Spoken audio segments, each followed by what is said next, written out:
जय हिंद everyone. Welcome to Shubham Shiksha. कैसे हैं आप सभी? उम्मीद करता हूँ आप लोग स्वस्थ होंगे, कुशल होंगे। तो चलिए, लेक्चर नंबर 3 आज हम लोग बात करने वाले हैं। वह आपका इकोनॉमिक बेस्ड लेक्चर, जिसमें आज हम लोग चर्चा करेंगे 5 ईयर्स प्लान्स यानी कि पंचवर्षीय योजना के बारे में, जिसे कि आप प्लानिंग कमीशन के नाम सुनते होंगे। प्लानिंग कमीशन से लेकर के नीति आयोग तक, यानी योजना आयोग से लेकर के नीति आयोग तक के सफ़र को हम लोग खंगालेंगे आज। तो वेलकम टू द लेक्चर।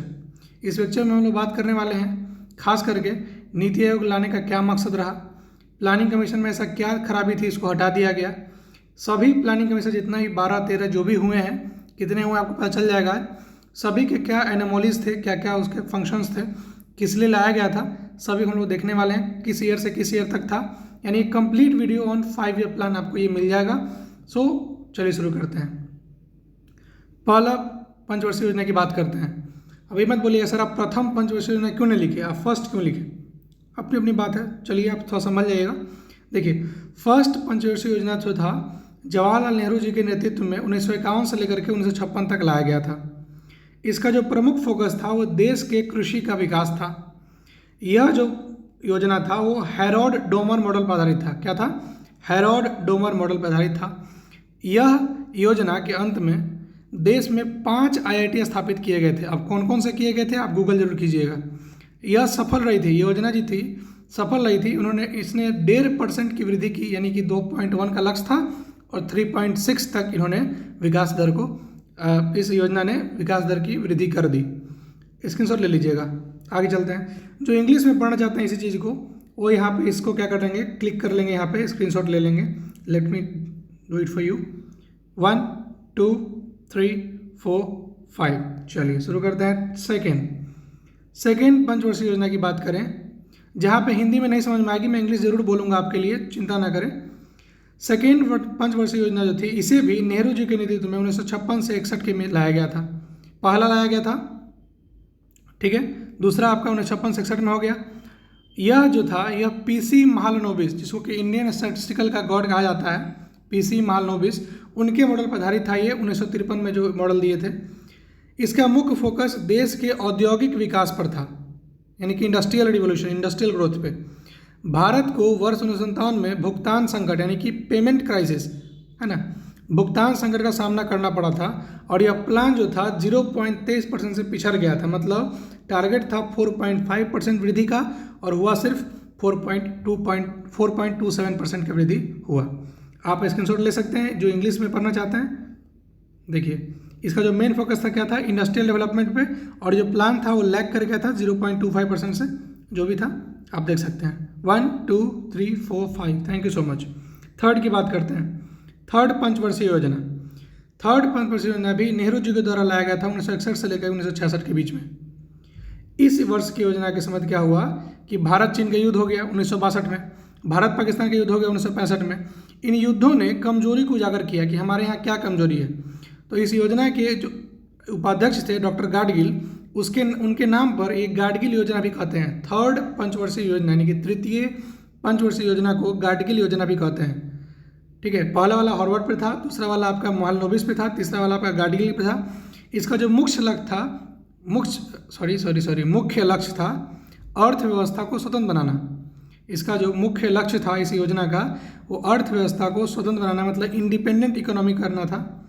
इसमें क्या दिखाया गया, मुद्रास्फीति, मतलब कि आपका रूपी इन्फ्लेशन, ठीक है ना, आपका रूपी इन्फ्लेशन देखा गया था। इसमें सुखाड़ का भी मार पड़ा था। इस योजना में सुखाड़ भी आ गया था इस योजना के दौरान। तो योजना पूरी तरह फ्लॉप रही, यानी कि 5.6% वृद्धि दर के अलावा के एवज में इन्होंने सिर्फ 2.4% ही क्या कर पाया, अपना ये वृद्धि दर कर पाया, ठीक है। एक स्क्रीनशॉट ले लीजिए इसका भी। जो इनको इंग्लिश में पढ़ना है वो यहाँ से स्क्रीनशॉट ले सकते हैं। 1 2 3 4 5 एंड देन 1 2 3 4 5। यहाँ पे आप स्क्रीनशॉट ले सकते हैं जिनको इंग्लिश में पढ़ना है, ठीक है। चलिए, अब जो है इसके बाद क्या हुआ कि एक प्लान हॉलीडे आया, ठीक है ना। 1966 से 1969 के बीच में क्या हुआ कि पिछली योजना के विफलता के कारण सरकार ने 1966 से 1969 के बीच 3 वार्षिक योजनाओं की घोषणा की, जिसे प्लान हॉलीडे कहा जाता है। इसका मेन मकसद था वार्षिक योजनाएं बनाई गई। देश में निर्यात बढ़ाने के लिए सरकार ने रुपए का अवमूल्यन कर दिया। उद्योग क्षेत्र को प्राथमिकता दी गई। रुपए का अवमूल्यन मतलब क्या होता है कि आपका डीवैल्यूएशन ऑफ रूपी का क्या कर दिया गया था, डीवैल्यूएशन कर दिया गया था इस दौरान। ठीक है, स्क्रीनशॉट ले लीजिए। 1 2 3 4 5। चलिए बात करते हैं फोर्थ पंचवर्षीय योजना की। तो देखिए फोर्थ पंचवर्षीय योजना जो है 1969 से 1974 के बीच में इंदिरा गांधी के द्वारा लाया गया था। देखिए 66 से 69 के बीच में क्या हो गया, आपका हॉलीडे प्लान आ गया, प्लान हॉलीडे है ना। फिर 1969 से 1974 के बीच में इंदिरा गांधी के नेतृत्व में फोर्थ पंचवर्षीय योजना आया। ठीक है, योजना का मुख्य दो उद्देश्य था। पहला, स्थिरता के साथ विकास, यानी कि स्लोली जो था डेवलपमेंट होना चाहिए था, यानी कि स्टेबिलिटी के साथ। आत्मनिर्भरता की प्रगतिशील उपलब्धि। अब ये क्या है आत्मनिर्भरता की प्रगति, देखिए यहाँ पे देखते हैं। There are two main objective of this plan, that is growth and with stability and progressive achievement of self reliance. आत्मनिर्भर बनने के लिए प्रोग्रेसिव क्या चाहिए था, डेवलपमेंट है ना। इसके दौरान 14 प्रमुख भारतीय बैंकों को राष्ट्रीयकरण कर दिया गया, यानी कि nationalisation. During this time 14 major Indian banks were nationalise and the green revolution was started. और हरित क्रांति भी शुरुआत कर दी गई थी। Indo Pakistan war of 1971 and the Bangladesh liberation war took place. और इसी दौरान 1971 में भारत पाकिस्तान का युद्ध हुआ और बांग्लादेश जो लिबरल पार्टी जो अलग हुआ था, बांग्लादेश मुक्त युद्ध जो था वो भी इसी वर्ष के दौरान, इसी चौथा पंचवर्षीय योजना के दौरान लड़ा गया था और देखा गया था।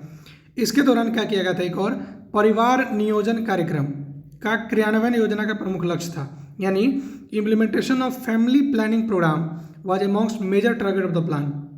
ठीक है ना, योजना विफल रहा। 5.7% विकास दर की जगह पे ओनली 3.3% विकास दर कर पाया। तो आप इसका स्क्रीनशॉट ले लीजिए 1 2 3 4 5 एंड देन आप इंग्लिश वाला का भी ले लीजिए। Wait a minute, let me zoom in for you. 1 2 3 4 and 5। Thank you so much. चलते हैं फिफ्थ वर्षीय योजना पे। देखिए ये 1974 से 1978 तक लाया गया था। यह योजना गरीबी, न्याय, रोजगार, कृषि, रक्षा संबंधित है। इसमें क्या था, योजना को जो था इसमें 20 सूत्री कार्यक्रम लिया गया था, यानी कि 20 प्लानिंग। ठीक है ना, इसमें क्या किया था, पहला न्यूनतम आवश्यकताएं कार्यक्रम MNP और भारतीय राष्ट्रीय राजमार्ग प्रणाली शुरू की गई थी। यानी बात करें तो इसमें क्या था, द इलेक्ट्रिक सप्लाई, सॉरी यहाँ पे देखिएगा, मिनिमम नीड प्रोग्राम यानी कि MNP और Indian national highway system introduce किया गया था। साथ ही साथ विद्युत आपूर्ति अधिनियम में संशोधन किया गया था, यानी कि आपका जो इलेक्ट्रिसिटी बिल जो उसका जो था इलेक्ट्रिसिटी सप्लाई एक्ट, उसमें क्या किया था, उसको अमेंड किया गया था। और साथ ही साथ 24 पॉइंट जो सूत्री कार्यक्रम था उसके तहत MNP और भारतीय राष्ट्रीय राजमार्ग प्रणाली को शुरू की गई थी। योजना को सफलता तो मिला 4.8 से, चाहिए था 4.4, मिला 4.8, लेकिन योजना को नवनिर्वाचित सरकार द्वारा खत्म कर दिया गया। नवनिर्वाचित सरकार कौन था, देखिए कौन था, है ना। चलिए मोरारजी देसाई गवर्नमेंट, कौन थे, मोरारजी देसाई गवर्नमेंट द्वारा उसको खत्म कर दिया गया था 1978 में ही। और 1978 से 90 के बीच में 2 साल क्या हुआ था कि मोरारजी देसाई ने 1990 के बीच में 2 साल नहीं 12 साल के लिए बनाया गया था रोलिंग प्लान, लेकिन 1980 में कांग्रेस ने रोलिंग को खारिज कर दिया। इसके तहत क्या काम था, रोलिंग प्लान के तहत क्या काम था कि वर्तमान वर्ष के लिए बजट, योजना की निश्चित अवधि और परिप्रेक्ष्य मतलब प्रोजेक्ट आपका प्रोस्पेक्टिव लंबी अवधि के लिए, जैसे कि 10 साल 15 साल 20 साल के लिए एक योजना बनाने के इसमें सिफारिश की गई थी रोलिंग प्लान के द्वारा। इसमें फ़ायदा क्या होता कि लक्ष्य में संशोधन हो सकता था, यानी कि जो भी आपका टारगेट है उसमें अमेंडमेंट हो सकता था। परियोजना यानी कि प्रोजेक्ट और एलोकेशन परिवर्तनशील थे, मतलब परियोजन और आवंटन जो थे उसमें आप चेंज ला सकते थे, परिवर्तनशील थे। बताइए कि अगर लक्ष्य को आप बार बार चेंज करेंगे तो क्या वो स्टेबिलिटी हो आपको मेंटेन कर पाएगी। यानी अगर आप टारगेट रखे हैं कि 2 घंटा पढ़ने का और 1 घंटा पढ़ने के बाद सोचेगी ना ठीक है इसको घटा करके 1.5 घंटा कर देते हैं टारगेट को, तो बार बार आप टारगेट चेंज कीजिएगा तो आप में क्या आएगा, एक अस्थिरता आएगा, यानी कि इनस्टेबिलिटी आएगा। यही हुआ था, इसी कारण से 1980 में कांग्रेस ने रोलिंग प्लान को खारिज कर दिया गया था। ठीक है, चलिए आप इसका स्क्रीनशॉट ले सकते हैं 1 2 3 4 5, इसका ले लीजिए 1 2 3 4 एंड 5। ठीक है, चलिए बात करते हैं 6 पंचवर्षीय योजना का। देखिए ये आप जो पढ़ रहे हैं उसको तभी फायदा है जब आप किसी कॉपी में इसको लिख रहे हैं। एक स्पेशल कॉपी बना लीजिए इसमें कि लेक्चर वाइज, लेक्चर नंबर 1 2 3 4 करके लिखिए, ताकि इससे फ़ायदा क्या होगा कि आपको एक इंडेक्स मिल जाएगा जिसमें कि आपको सब कुछ लिखा रहेगा टॉपिक। बगल में HPE लिख दीजिए, मतलब हिस्ट्री का H, पॉलिटी का P, इकोनॉमिक्स का E, मतलब जो टॉपिक आप पढ़ रहे हैं वो किस पोर्शन का है उससे आपको क्या मिलेगा, जैसे मान लीजिए आप ब्लैक से एच लिखे हैं तो जो भी इंडेक्स में ब्लैक ब्लैक दिखेगा आप समझ जाइएगा हिस्ट्री का पोर्शन है, जो रेड से पीपी लिखिएगा समझ जाइएगा पॉलिटिकल पोर्शन है, जो ग्रीन से ई लिखिएगा समझ जाइएगा कि आपका क्या है इकोनॉमिक्स का पोर्शन है, जो ब्लू से आप जी लिखिएगा समझ जाइएगा कि आप जीके का पोर्शन है। तो स्टैटिक जीके में भी बहुत सारा पोर्शन जो आता है जो कि आपके जीए संबंधित भी है जिसको कि आप पढ़ सकते हैं। एक बार जो पढ़ लेगा 5 ईयर प्लान, बार बार क्यों पढ़ेगा पॉलिटी में, आप जब पढ़िएगा पॉलिटी में इसको तो फिर आपको याद हो जाएगा ना। चलिए बात करते हैं 6th पंचवर्षीय योजना की। इसमें क्या देखिए, वीडियो थोड़ा लंबा हो जाएगा है ना, 20-25 मिनट के आसपास हो जाएगी, कोई नहीं आप सहन कर सकते हैं। देखिए ये जो 6th पंचवर्षीय योजना है यानी कि 6ठी पंचवर्षीय योजना है वो 1980 से 1985 के बीच में इंदिरा गांधी के नेतृत्व में लाया गया था, जब रोलिंग कमीशन को खत्म कर दिया गया था। इसका उद्देश्य था गरीबी उन्मूलन मतलब कि गरीबों का उद्धार और आर्थिक उदारीकरण मतलब इकोनॉमिकल लिबरलाइजेशन। इसमें एक बहुत बड़ा एक चर्चित स्लोगन भी आया था कि वे कहते हैं कि इंदिरा को हटाओ और इंदिरा कहती है गरीबी को हटाओ। एक स्लोगन आया था कि वे कहते हैं इंदिरा को हटाओ, इंदिरा कहती है गरीबी को हटाओ, स्लोगन उठा था इसी योजना के तहत। यह योजना रोलिंग प्लान को खत्म करके लाई गई थी। यह योजना निवेश यानी कि इन्वेस्ट, ढांचागत परिवर्तन यानी कि इंफ्रास्ट्रक्चर चेंज और विकास प्रवृत्ति यानी कि ग्रोथ ट्रेंड पर आधारित था। यह जो योजना है वो फ्लॉप रही 0.5% के विकास दर से, ठीक है। 5.2 अचीव किया और 5.6% विकास दर चाहिए था, प्लान था, है ना। तो आप इसको ले सकते हैं, आप इसका स्क्रीनशॉट 1, 2, 3, 4 और 5। Thank you. नेक्स्ट मूव करते हैं 7th पंचवर्षीय योजना पे। देखिए इसकी अवधि 1985 से 90 तक राजीव गांधी के नेतृत्व में थी, क्योंकि तब तक इंदिरा गांधी का एसेसिनेशन यानी कि उनका विघटन कर दिया गया था, उनका जैसे कीजिए समझ रहे ना, एसोसिएशन समझिए इतना।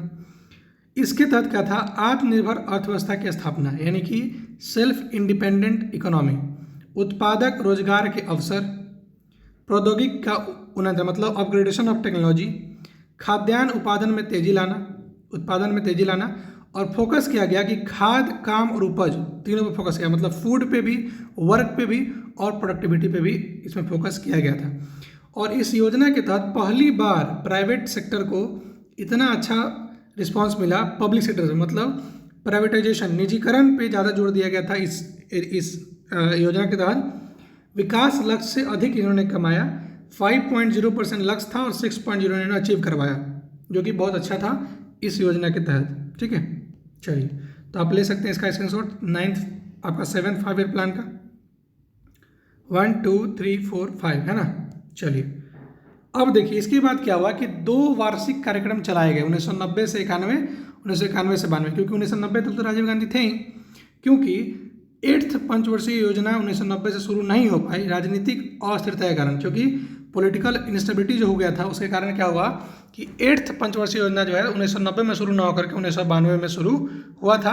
आप ले सकते हैं स्क्रीनशॉट 1, 2, 3, 4, 5।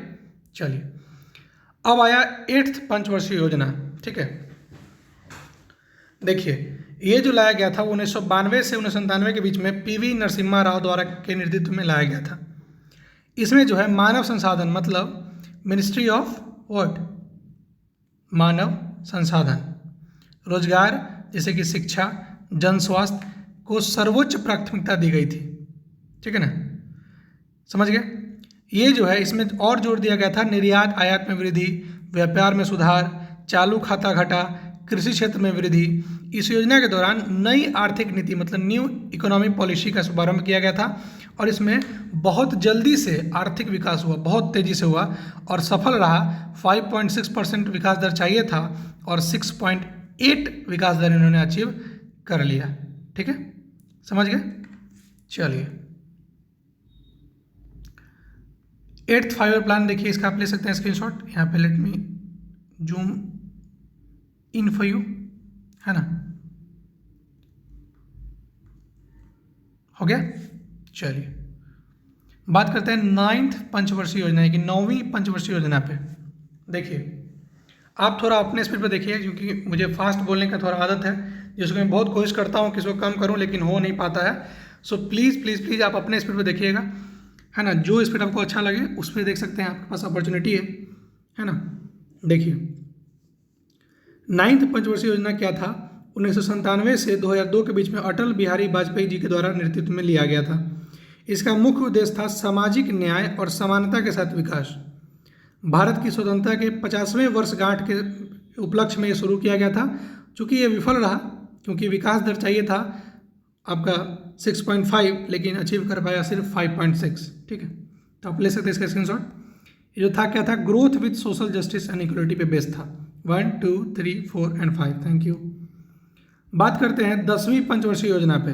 ठीक है, देखिए जो 10वीं पंचवर्षीय योजना है वो 2002 से 2007 के बीच में लाया गया था। इसका लक्ष्य था अगले 10 साल तक प्रति व्यक्ति आय दोगुना करने का, मतलब पर कैपिटा इनकम को 2 टाइम्स करने का उद्देश्य था। यह जो 10th पंचवर्षीय योजना था वो अटल बिहारी वाजपेयी और मनमोहन सिंह के नेतृत्व में लाया गया था। इसका विकास लक्ष्य था 8.0%, लेकिन 7.8% ही हासिल कर पाया। इसका उद्देश्य 2012 तक गरीबी अनुपात को 15% तक कम करना भी था।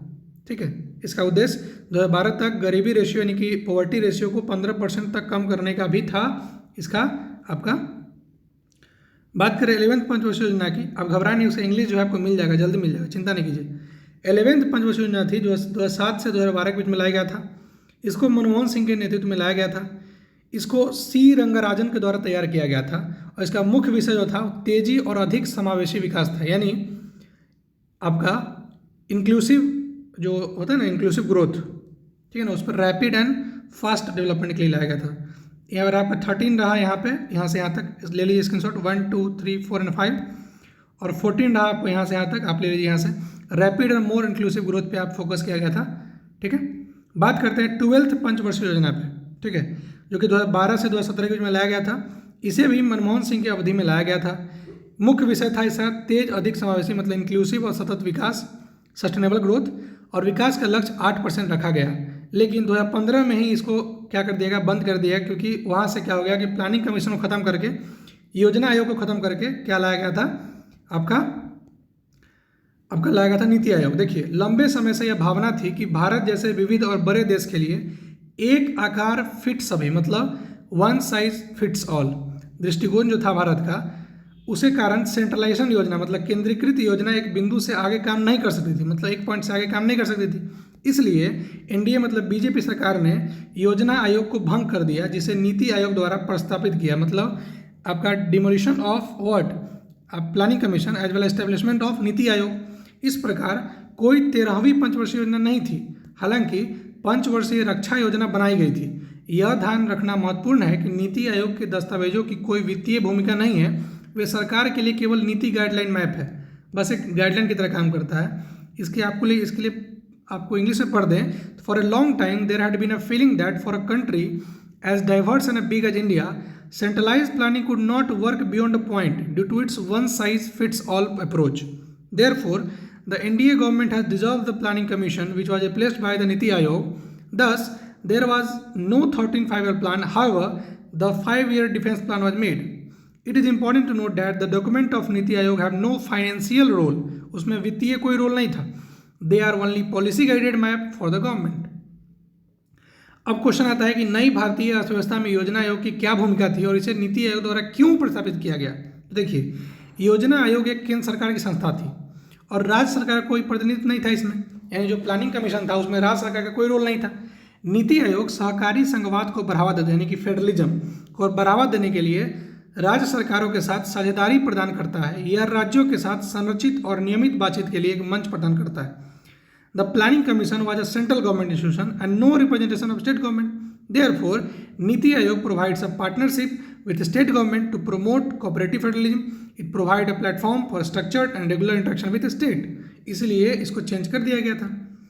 पुरानी व्यवस्था के तहत योजना आयोग का जनादेश केवल घरेलू चिंताएं और कुछ अधिक प्रमुख बहुपक्षीय मुद्दों तक सीमित था। वास्तव में यह विदेशी आर्थिक हितों को ध्यान में नहीं रखता था। भले ही भारत प्रवासी बढ़े और वैश्वीकरण आर्थिक विकास का एक प्रमुख चालक बन गया, लेकिन इसको under the old system the planning commission mandate was restricted solely to domestic concern, सिर्फ और सिर्फ घरेलू के लिए कंसर्न में रहता था एंड कुछ मल्टीलेटरल इशू पे। लेकिन इंडियन जबकि क्या हुआ था, ओवरसीज इकोनॉमिक इंटरेस्ट तो बढ़ा, इंडियन डिस्पोरा ग्रो भी किया, ग्लोबलाइजेशन भी हुआ, लेकिन फिर भी क्या था, वो सब रिस्ट्रिक्टेड थे सिर्फ डोमेस्टिक पे। इसीलिए क्या हुआ कि भारत को परिवर्तन के लिए थिंक टैंक के रूप में संस्थान केंद्र सरकार भारत सरकार की नीति बनाने की एक महत्वपूर्ण भूमिका निभाती है, जो राज्य सरकारों के साथ मिलकर काम करता है और भारत सरकार की नीतियों को और कार्यक्रम को कार्यान्वयन की प्रकृति पर नजर रखता है। The national institute of transformation of India, मतलब national institution for transformation of India, मतलब भारत के परिवर्तन के लिए थिंक टैंक जो है नीति आयोग, वो क्या करता है, this institution play a pivotal role in the policy making of central government, work closely with state government. देखिए, प्लानिंग कमीशन को स्टेट से कोई मतलब नहीं था, लेकिन नीति आयोग स्टेट गवर्नमेंट के साथ मिलकर काम करती है and monitors progress of implementation of policies and program of the government of India. आगे बात करें, नीति आयोग का गठन 1 जनवरी 2015 को केंद्रीय कैबिनेट के एक प्रस्ताव द्वारा किया गया था। भारत सरकार ने अपने सुधार एजेंडे के अनुरूप 1950 में स्थापित योजना आयोग को बदलने के लिए नीति आयोग का गठन किया। भारत के लोगों की जरूरतों और आकांक्षाओं को बेहतर तरीके से सेवा देने के लिए इस आयोग का गठन किया गया। मतलब the NITI Aayog was form by resolution of union cabinet on 1 January 2015। The Government of India, in line with the reform agenda, constituted the Niti Aayog to replace the Planning Commission instituted in 1950. This was done in order to serve the need and aspiration of people in India in a better way. Niti Aayog act as a major platform of the Government of India to bring a state to act together in national interests. यानी कि राज्य भी पूरा देश के हित में काम करे, इसके लिए एक प्लेटफॉर्म देता है कौन, नीति आयोग, है ना। चलिए आगे बढ़ते हैं। नीति आयोग की रचना के मूल 2 केंद्र हैं, टीम इंडिया हब और ज्ञान व अभिनव हब। टीम इंडिया हब केंद्र सरकार के साथ राज्य सरकार की भागीदारी का नेतृत्व करता है, जबकि ज्ञान और इनोवेशन हब नीति आयोग की थिंक टैंक क्षमता को निर्माण करता है। At the core of NITI आयोग क्रिएशन आर 2 हब्स, पहला टीम इंडिया हब एंड दूसरा knowledge and innovation hub. The team India hub leads the engagement of state with the central government, while the knowledge and innovation hub build नीति think tank capability. और बात करें अब एक summary के तौर पे, तो फर्स्ट पंचवर्षीय योजना था 1951 से 56 के बीच में, वो कृषि प्राथमिकता को जोड़ देता है। सेकेंड पंचवर्षीय योजना जो 1956 से 61 के बीच में था, वो उद्योग क्षेत्र की प्राथमिकता पर जोर देता है। थर्ड जो था 61 से 66, वो कृषि और उद्योग पर जोर देता है। 66 से 69 में 3 वर्ष का गैप रखा गया था, इसे कि प्लान हॉलीडे कहा गया था। 69 से 74 के बीच में जो कि चौथा पंचवर्षीय योजना था, वो न्याय के साथ गरीबी के विकास को हटाया, है ना। 5 वर्षीय पंचवां जो योजना था 1974 से 79 के बीच में गरीबी और आत्मनिर्भरता को हटाया, है ना। 6 पंचवर्षीय योजना था 1980 से 85 के बीच में, वो 5वीं योजना के रूप में जोड़ दिया गया था, है ना। बात करें 7th पंचवर्षीय योजना, मतलब 85 से 90 के बीच में, इसमें फूड प्रोडक्शन, रोजगार और उत्पादकता को जोर दिया गया था राजीव गांधी के नेतृत्व में। 1992 से 97 के बीच में क्या था, रोजगार सृजन, जनसंख्या का नियंत्रण। 9वां पंचवर्षीय योजना क्या था 1957 से 2002 के बीच में, जिसमें 7% की विकास दर रखी गई थी। 10वीं पंचवर्षीय योजना की बात करें तो स्वरोजगार और संसाधनों पर विकास पर जोर दिया गया था। 11वीं की बात करें तो 2007 से 2012 के बीच में व्यापक और तेजी से विकास हो, इस पर जोर दिया गया था। और last but not the list 12वीं पंचवर्षीय योजना जो था, उस पर स्वास्थ्य, शिक्षा और स्वच्छता एवं समग्र विकास का सुधार पर जोर दिया गया था। उसके बाद तो आ गई आपकी नीति आयोग। क्यों आई थी आप समझ गए, ताकि भारत की जनताओं का, भारत के लोगों का हित को ध्यान में रखते हुए, ताकि कोई भी डिसीजन जो हो वो सेंटर अकेले ना ले, स्टेट के साथ मिलकर कोई ना कोई आप डेवलपमेंट में हाथ बटाए। इसलिए प्लानिंग कमीशन को डिजॉल्व करके नीति आयोग का गठन 1 जनवरी 2015 को कर दिया गया था एनडीए गवर्नमेंट द्वारा। ठीक है, तो उम्मीद करते हैं आपको समझ में आया होगा नीति आयोग क्या है, प्लानिंग कमीशन क्या है। इस तरह का और वीडियो देखने के लिए चैनल को सब्सक्राइब करें, अच्छा लगा तो लाइक करें, शेयर करें मेरे वीडियोज़ को, and keep learning, do subscribe my channel, share my videos, and if you like the session hit the like button। आपको कोई और भी दिक्कत है तो आप पूछ सकते हैं मुझसे 7488654738 पे। और साथ ही साथ हमारे और अदर प्लेटफॉर्म जो कि टेलीग्राम है, व्हाट्सएप है, फेसबुक है, आप उस पर जुड़ सकते हैं। सबका लिंक जो है डिस्क्रिप्शन बॉक्स में दिया गया है, वहाँ से आप जुड़ सकते हैं। अगला वीडियो कौन सा आएगा वो आपको टेलीग्राम या व्हाट्सएप के ग्रुप पे इन्फॉर्मेशन मिल जाती है, तो आप वहाँ पर जरूर जुड़े। Thank you so much for watching, keep learning, bye bye and take care.